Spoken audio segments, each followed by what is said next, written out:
Se le concede el uso de la palabra a la senadora Angélica de la Peña Gómez, del Grupo Parlamentario del Partido de la Revolución Democrática, para hablar a favor del dictamen.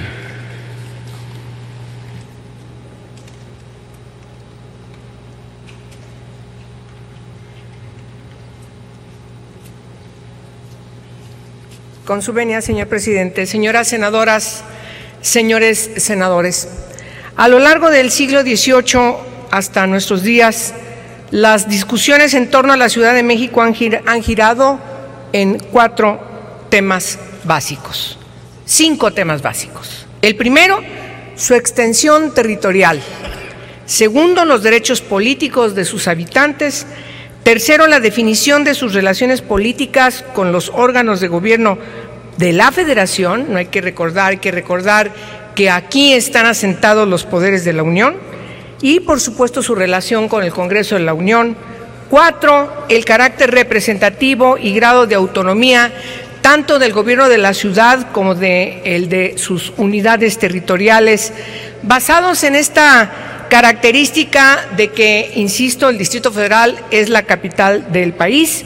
Y 5, la gobernanza de la ciudad metropolitana, su entorno, a partir de ser la ciudad, la metrópoli, donde además tiene una relación cotidiana, histórica, con los estados circunvecinos. No se puede hablar como si fuera simple capital, sino una gran metrópoli con toda la complejidad que eso significa. Por tanto, esta minuta significa uno de los avances más importantes de la historia política de la ciudad.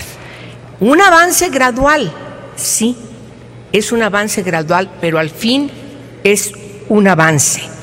Esta reforma, que modifica 54 artículos de la Constitución, es un instrumento que reconoce y otorga derechos a los más de 9 millones de personas que vivimos en la ciudad. Y ese logro para que las y los habitantes de esta ciudad gocemos de la ciudadanía plena.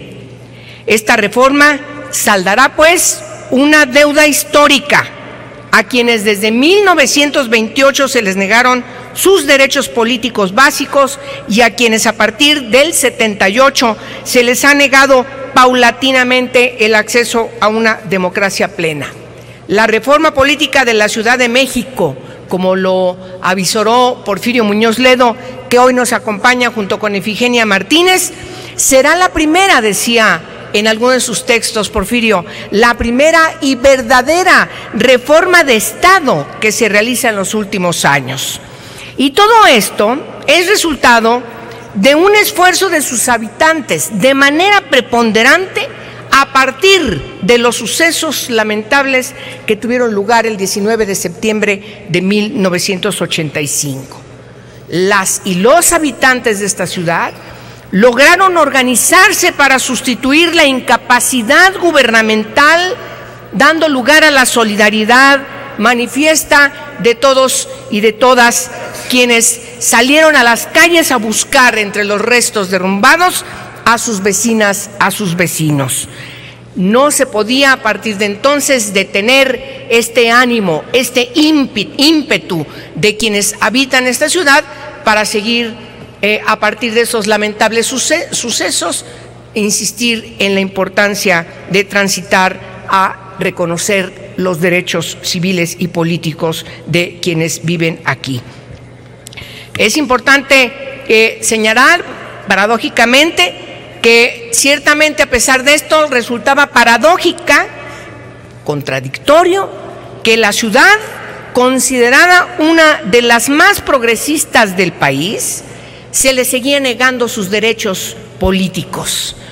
Los derechos políticos que hoy estamos a partir de un gran caminar, de una gran insistencia, de grandes negociaciones, año con año, legislatura tras legislatura, una, otra y otra, y al final hoy, en este día, en esta tarde, estamos concretando finalmente, después de una revisión a la minuta que se envió a la Cámara de Diputados, ya el inicio hacia que sea votada esta reforma en los congresos locales.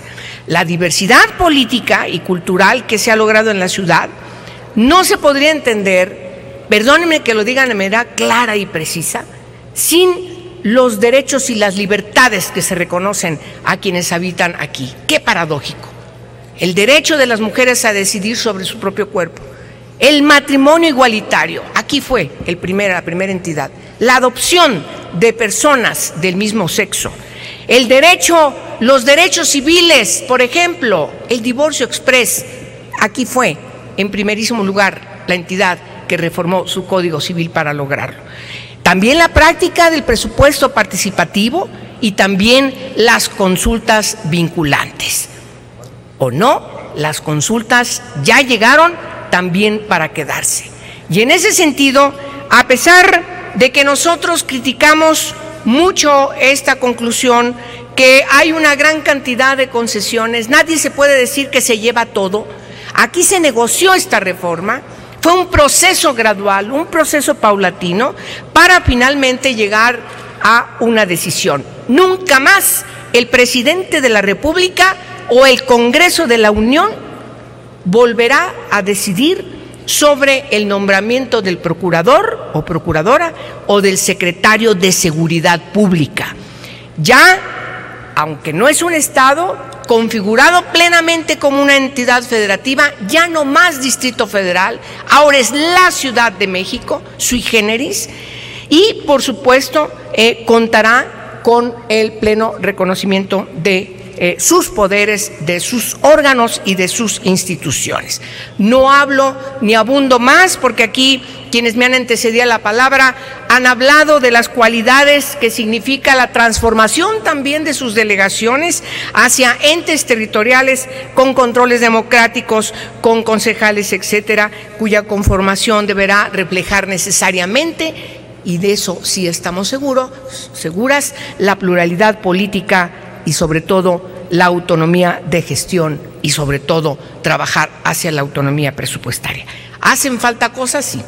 Yo termino recordando que seguimos con un pendiente, que desde la ocasión anterior decíamos, falta que en esta reforma transformadora, fundamental, no podemos dejar de insistir que debiese ser integrados los órganos que van a transformar el Distrito Federal en la Ciudad de México, sean integrados de manera paritaria.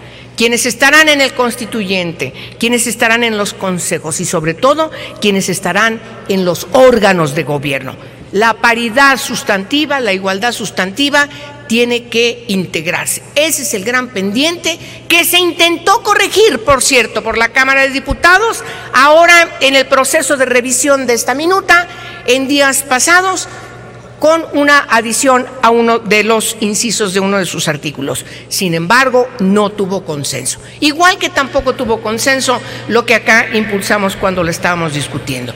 Quiero finalizar diciendo que esperemos que en las normas reglamentarias ciertamente se garantice la presencia paritaria de mujeres y de hombres para que lo que se decida efectivamente vaya en la sintonía de lo que hoy estamos decidiendo, porque no se puede entender el reconocimiento de los derechos civiles y de los derechos políticos plenos si no van las mujeres y los hombres de manera paritaria en sus órganos de discusión. ¡Viva la Ciudad de México! Dejamos en la historia el Distrito Federal.